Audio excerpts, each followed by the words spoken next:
প্রবাসীর রক্ত পানি করা ঘামের এই পবিত্র টাকা তার স্ত্রী, যাদের বেহায়া নারী বাজারে বাজারে ঘুরে। হায় নারী, এই বোন, তুমি তোমার স্বামীর উপরে অনেক বড় জুলুম করলা। তুমি জানো না তোমার বিদেশি স্বামীর একটা একটা টাকার পিছনে কত ঘাম আছে, অনেক ঘাম মিশে আছে, অনেক কষ্ট মিশে।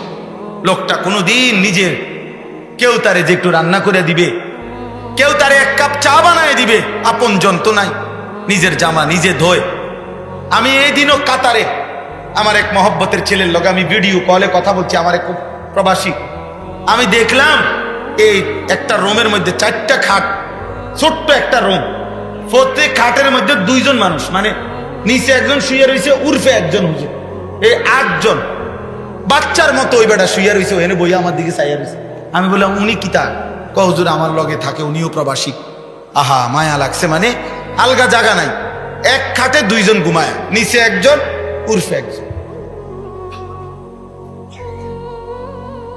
এত কষ্ট করে কাটায়, এটা কি জীবন? দেশে এটা কল্পনা করা যায়? অথচ তার টাকার মধ্যে তার ফ্যামিলি 12,000 টাকা দিয়ে শহরের বাসায় ভাড়া থাকে।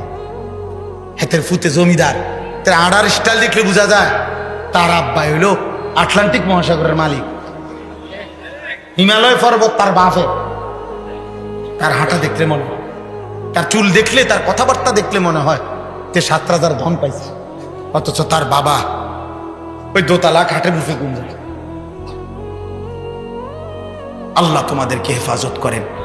প্রিয় ভাই, রাগ করে বলি নাই, তোমার প্রতি নারাজ তো না আমি। এখানে তো আমার কারোর সাথে কোনো ঝগড়া হয় নাই।